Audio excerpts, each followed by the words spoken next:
Welcome to Cliffhangers and Cocktails podcast with Amy Sissel, and Shea McLeod. We're USA Today best-selling authors of paranormal women's fiction, among other things. Brought to you by the Caftan Coven. Today's episode is another short podcast, Minisode, where we discuss a single topic related to the craft, whether it be craft cocktails, witchcraft, or writing craft. These will be a great listen when you don't have a lot of time for a full podcast or you want specific info on a particular topic. And today's topic is the upcoming Sabbath Mabon. We looked up how to pronounce it, Yeah. and it's both. And it's both Mabon and Mabon. And also Mabon? Was that it? The Welsh? Mabon. Yes. We're going to just skip that one. Yeah. No, that's Welsh. Mabon. So, which is, yeah, we've discussed our fun with pronunciations. We should just have a whole series on how they pronounce everything wrong. They being us. Wrong? Oh, they. Like us, they. Us, they. Yeah, us, they. Us, they. Pronounces everything wrong and then finds out how to pronounce it correctly. Big episode. Like, big episode. Massive. So, what is... Before we jump in, can I say something? Yes, please say something. I would love to say something. Thank you. This is our first podcast that we've recorded since I went to Portugal. And you're going to notice things are so different for me now, really, in that I'm really hot in this room. It's not super hot where I live, but the humidity is like 87%. And so it's like 80 plus degrees and 87% humidity. And I'm just sweaty. So if I look moist, it's not dewy. I'm not dewy. Moist. You're dewy. Yes, you're glowing. You're glowing. But yay, I live in Portugal now, you guys. I live here. This is where I live. Here. So Portland to Porto. Portland. 8 hours, and yet we're here at the same time. It's a miracle of modern technology. Woo! Time travel is real, y'all. Yeah. Anyway, I'm having my after dinner festive cocktail. So we'll talk about it. We'll talk about that in a minute. So, what is Mabon? Tell us, Shea. Tell us. Okay. I'm going to tell you. Mabon is the celebration of the autumnal equinox and mid-harvest festival. And this year it's on September 22nd in the Northern Hemisphere. Of course, as we have discussed before, it's not Christmas in Australia. It wouldn't be Christmas right now anyway. This happens at a solstice. True. So if you're in the Southern Hemisphere, Mabon is going to be celebrated on March 20th of 2026. So it's just basically, and actually at that time we'll be celebrating Ostara up here. But Happy Ostara, Southern Hemisphere people. Yeah, Happy Ostara. Is this when you guys have Easter? Just kidding. I'm just kidding. Oh no, there she goes again. So yeah, it just basically is the second harvest festival. We talked about Letha being the first harvest festival. So Lunasa. Look at me. See, you can't trust anything out of my mouth. Letha is Christmas in Australia. It's not. Listen, I should make myself a wall poster to put right in front of me that tells me when all. I have one behind me, and that's the problem. It's behind me, and so like when I say stupid things like "leave us the first harvest," I can't tell that I'm being stupid. We are competent witches. Yes, we know our holidays. We just get a little bit confused now. Perimenopause has like turned our, it's made us a little fuzzy around the edges. That's like, speak for yourself. I'm good here. I know all the holidays. So of course many myths Okay. subject at hand. So many civilizations have harvest festivals all over the world and celebrate harvest festivals at this time. Um, and it's specifically, it's a very Celtic, Gaelic, Germanic sort of a thing. So in the 1700s, the Bavarians, who are part of present-day Germany, who are practically your neighbors now, began practically, yeah. Like, it's just a short train ride away, I'm sure. Or maybe more. I mean, it's 2 hours to Paris by airplane. Just saying. So they started a festival in the last week of September called Oktoberfest. Yes. Yay! So it's basically their celebration of Mabon. But so, it's kind of this particular time of year is a big deal for historical celebrations of harvest. And of course it's one of the 8 Sabbats. Yes. I was going to say, I think when we did our Lunasa minisode, we talked a little bit about how this time of year, specifically August, but also this is a time of coming together. This is the time when, because you get together to help do the harvest and everybody participates. And maybe you're not participating because you're 2 or whatever, but you're still there with family. It's still a big deal. It's hard work and it's feasting. And so I'm watching last year's Bake Off. So we just did the bread episode. And it was to make a bread cornucopia. So much a part of what I grew up seeing is we did the symbolic cornucopia. Yeah, and the cornucopias and all that. Yeah. The interesting thing that I found out when I was doing this research was that the name Mabon, like, why is it called that? It actually comes from a Welsh god, and he was the son of the Earth Mother goddess Madron. Although here's the fun part. They didn't start using the name Mabon until like the 1970s. Was it a Wicca thing? Yeah, kind of like it was. They kind of adopted it to, sort of a Wicca Nouveau Pagan thing, to give it a name that was more, I guess, relevant for their beliefs, and whatever, rather than, or it sounded like less. It didn't sound made up. Yeah, yeah, and it's the old. Yeah, so I'm not making fun of Wiccans or neo-pagans. I promise. No, there are jam, but he's the god of youth and liberation, and so his story sort of they kind of like used his story to enrich the festival and give it just more of a deeper meaning. So the whole festival sort of symbolizes the release and renewal during this season, which is a season of balance. So it's the balance of harvesting, feasting, and saving for the winter. Yay! Yay! So how is it celebrated, Amy? Oh my God, I'm so glad you asked. So, I mean, as Shea just mentioned, this is a time of Thanksgiving and feasting. It's the time of preparing for the cold and dark that's coming. It's a time of like family and, and like, before public transportation and like airplanes and cars were readily available, this might be the last time you saw your family, until spring. Because of the snow and I mean, obviously not if you live in a very warm climate, but if you live in a place where it's colder and snow is more common, this might be the last time you see your family before spring.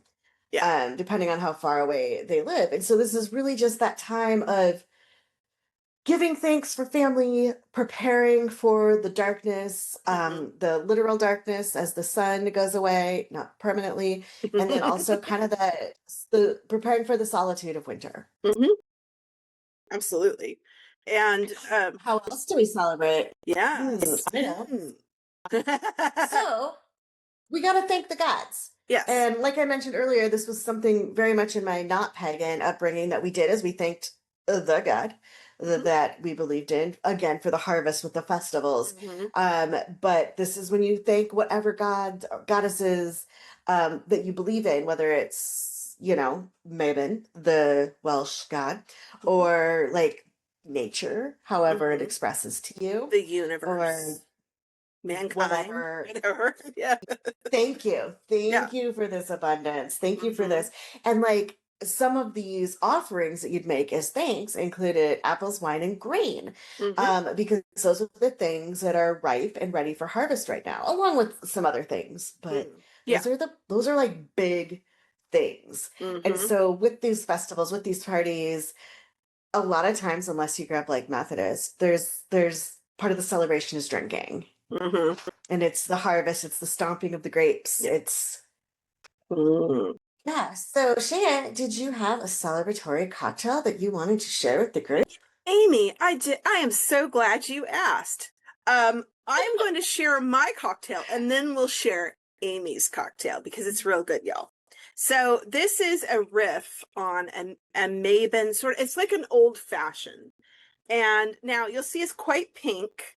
And we're going to put the original recipe up. And this is actually one of my own that I've created.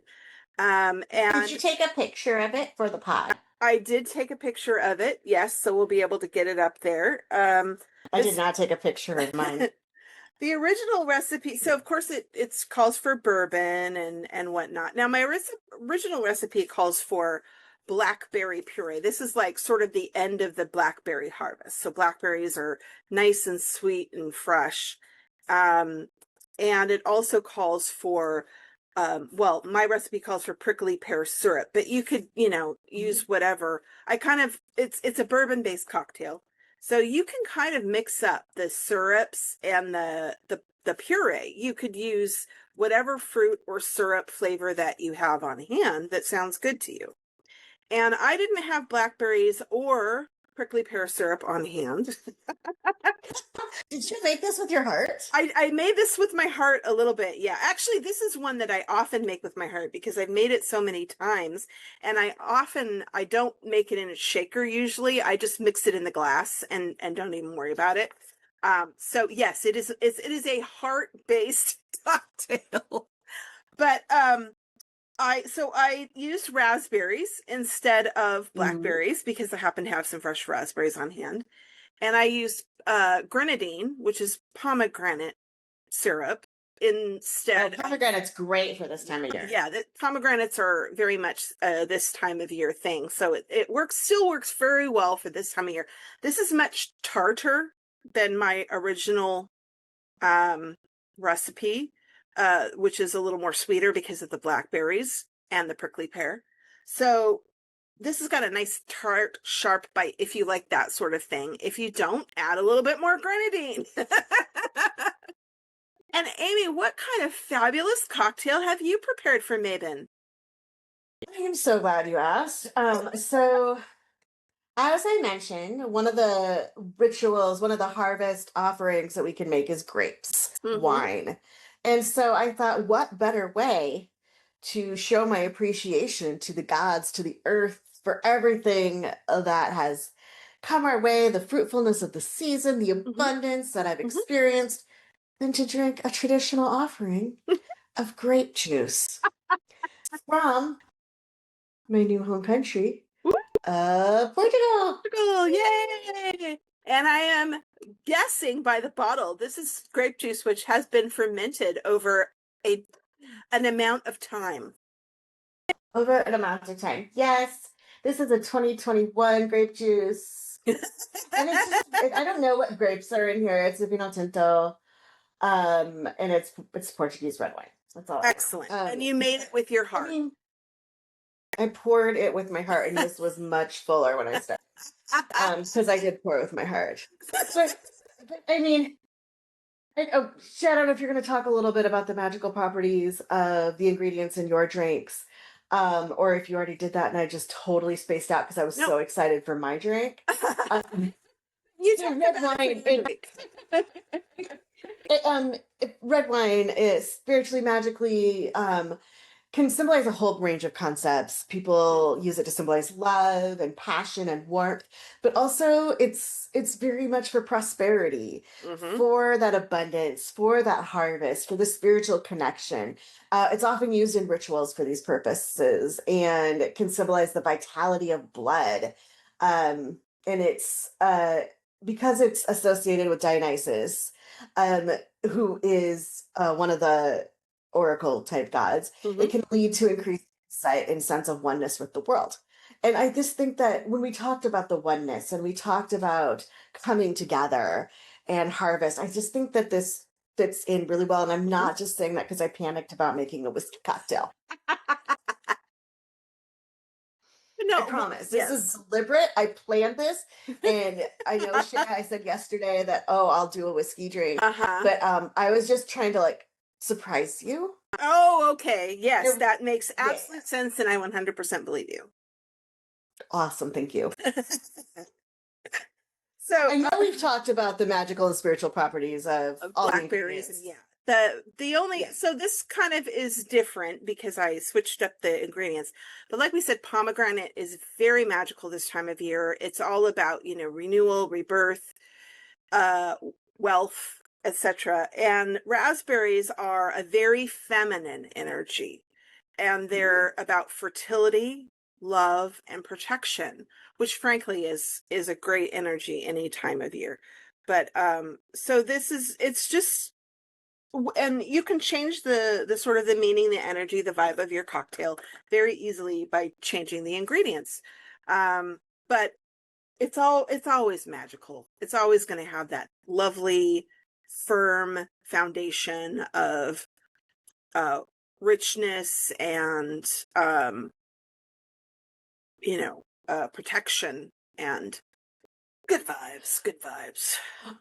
One of the things I wanted to say is as we're going through our mini-sodes and we're Mhm. talking about our three pillars of craft, Mm-hmm. three legs, I don't know what kind of whatever they are, but one of them is the craft cocktail. Yeah. And now that we live in different places where our harvest seasons are a little bit different, Yeah. where I live has a much longer growing period, even Yeah. than Portland, Oregon, which has a pretty long growing period. Yeah.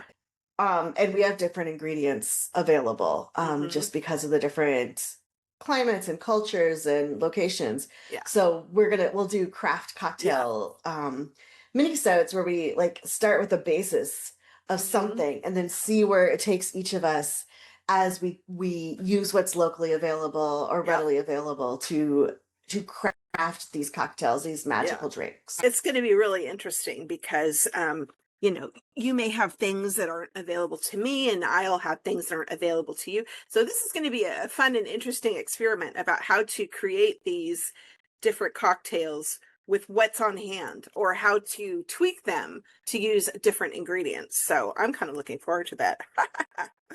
But For anyone watching on YouTube, I do apologize for the fan. oh, you deserve I to hope it's be not too noisy. No, I can't hear it. Well, hopefully they can't either. Okay. I don't know. So the themes and rituals of Mabon, of course, we talked about apples are a common symbol, grapes and other seasonal produce. So and we talked about food and feasting. So that's the big thing about celebrating Mabon. That's probably the main big thing. It's a great time to bake an apple or like even a pumpkin pie with some cinnamon. Cinnamon is also a symbol of Mabon. Other Yay, foods. cinnamon! Yay, cinnon! I have ground cinnamon here, so I can be flicking that around instead of throwing cinnamon sticks now. Excellent, excellent. Other foods for your feast. Cornbread. We talked about corn for Lunasa. Root vegetables. We talked about it for the corn moon too, which just happened. Yes, we did. Which was not a potato moon. Wait, the next one on your list is root vegetables. Yes, root vegetables. Yeah. Potatoes. French fries or, whatever. Or stews, things like that. Breads. So if you're watching the Great British Baking Show, we're coming up to Bread Week. Wine. Probably Bread Week has just happened. Probably, yes. Unless you're watching this while we tape it, in which case you're creepy. Yeah, we have questions. Wine. Wine, as Amy is gladly partaking. Nuts. Pomegranates. as I am particular. There's so many pomegranates in all the markets here. Like, oh, really? it's amazing. Oh, I that's love awesome. walking through and just seeing all the produce that looks. It's like the first time I saw apples. Mm. Sounds weird. The first time I saw apples, the first time that my partner brought home apples from the market after I moved here, I was like, these look weird because they look like apples and not Yeah. like shined and waxed to within an inch of their life. They look like real apples. Apples. Yeah. And I love it because there's no emphasis on the perfection of what it looks like. And I bet they taste amazing. I haven't gotten an apple yet because my small child, who's taller than me now, Ate all the apples. Like the minute we get apples, I'm like, where are the apples? Oh, you ate 7,000 apples today? Not really. She's having like one a day. It's not. Well, I mean, that's fantastic. You got your child to eat fruit, healthy stuff. Anyway, sorry, pomegranates everywhere. Pomegranates, yes, pomegranates. So, you know, and then enjoy the feasting with friends and family, you know. You can also, this is also, as we talked about, a time of harmony and balance. So you can perform a ritual to bring back some harmony and balance in your life. Because this is a time where, you know, day and night are equal. You know, you're bringing in the harvest, you're feasting and also preparing for the winter. So it's all about balance. If you do seasonal altars, decorate with like acorns or grain, like a sheaf of wheat or bottle of wine, you know, on your altar, whatever. I think something like well, you know, it is decorative gourd season, motherfuckers. Yes, yeah, there you go, decorative gourds everywhere. And they do last longer than like a pumpkin would. Yes, yeah, they last a long time. So, and they really seem very symbolic of harvest. Absolutely, absolutely. Gratitude ritual. In fact, you know, every Sabbat, honestly, I think you should do a gratitude ritual. That's just my personal opinion. I think we do not take enough. I think we do not take enough time to be grateful, to just look at the small things in our lives to be grateful. Visit a farmer's market. Enjoy the produce. Buy something to make for your feast.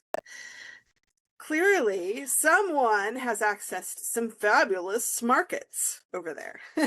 Should I take pictures when I go out to on my market trip? Yes, you should. Yeah, we should post that for sure on like Instagram or whatever. Yes. I will do that. I'll post it when this episode comes out. Excellent. Nature walk. Maybe do some food preservation for the winter, whether you're into canning or drying fruits or, you know, freezing something, you know. And if some of those aren't things you can do, or you don't have access to them, you physically can't do it, like just sitting down and thinking about gratitude is enough. So powerful. Yeah. It is. It absolutely is. I know we say this every time, but there's no one way. No. There's no right way. You can make this path work for however your mind and your body can do this, whatever your situation. We're not going to be like, all right, now send us $10,000 and we'll tell you how to be a good witch. Although, because, you know, if you want to send us $10,000 just because you love us, go right ahead. But I mean, seriously, like, I'm disabled. I can't take nature walks. Even visiting farmers markets is very difficult for me. I live with chronic pain and it's not fun. And even like sometimes I can't bake, or even making a cocktail is too much. So just pour yourself 2 fingers of bourbon or a glass of wine. But it's never, I can always, at least in my mind, be grateful for something. And if that's all the energy you have is to think of one thing that you're grateful for. Even if it's just like, I got out of bed today, I fed myself. I'm grateful that today I had the energy to eat real food. Yeah. And even if that real food all food is real food. Well, so even if you're just standing in front of the fridge like a feral raccoon shoving cheese cubes in your mouth, we've all been there. We've all been. Good job. Good job. Yes. So we have come to the end of our Mabon information. So before we go, Amy is going to pull a card from her Mabon Oracle deck. Over to you.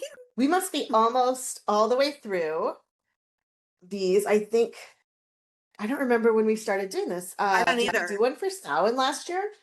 I know we did one for Yule, but this is, I don't know. So this is my, as y'all know, Juliet Diaz is my Oracle deck Sabbath bestie. She doesn't know this. That's okay. But maybe she will one day. Mabon deck. Never used this before, I could tell, because they're in order right now. So I'm just going to give it a little shuffle right here. Usually I at least try to shuffle before we record, but we're just getting back in the group. That's right. The backs of the cards have a full moon and then 4 ravens surrounding it, and it's very so pretty. Very cool. I love that. And of course, as always, anything we talked about, the links will be in the show notes. I'll send you a link to my cocktail recipe. And we'll put in, or I'll put in a link for my cocktail recipe. We'll put in the instructions for Shea's. All right, one more. All right. I swear that I know how to shuffle cards. Okay. I am not good at it. I usually end up with at least 1 or 2 cards like shooting across the room or something. All right. So this is awesome. I pulled Falling Leaves, which is the same image as the cover. Fun. So that's cool. So this says, let go of the things that weigh heavily on you. You deserve to take up space. Yes. Yes, you do. 100%. Oh, and the book opened right to 14, which is Falling Leaves. So the keywords are shedding, making space, and clearing blocks. Your higher self chose this card because you're in a radical period of release that feels more like an unraveling. It's likely you're experiencing many endings in the form of, this says, lost friendships, breakups, moves, and other challenging changes that make you wonder, why is this all happening? So what you need to do here is to do your best, like the gratitude we just talked about. Find the light in every ending. Wait, isn't that a song? For every ending, some other beginning begins. I don't know. Yes, that is absolutely the lyrics of the song. That is not the lyrics of the song. Yeah, no, it is. Something like that. It's very close. This is an excellent time to undergo personal lifestyle changes, such as a makeover. I'm going to skip that one. An excellent time to undergo personal lifestyle changes. I'm not going to list these because I don't think they're necessarily things I want to put out in the universe. What's more important is making future decisions from an authentic place. It's time to get some clarity about the kind of life you'd like to have and what you need to manifest it. So they have in here a spell, a release spell. It's specifically for release or letting go. It's super easy and requires little more than collecting fallen leaves. So light a white candle. Apparently it also requires like a white candle. Light a white candle and set your intentions. Place a leaf in your right hand. This is the hand that pushes out on releases, and state what you want to release. Hold the leaf over the flame and again state your intention. Then place the leaf in a burn-safe bowl. State your gratitude and blow out the candle. And that's it. You release it with light and leaves, and then you feel gratitude. Excellent. I love it. And it doesn't have to be a fancy candle. It can be a white votive candle. Just those little inexpensive doohickeys. A little tea light. Yeah, little tea light. And just remember, you deserve to take up space. Yes, I love it. Love it. I love it. What a great ending note. Exactly. Absolutely. So be sure to smash that like button.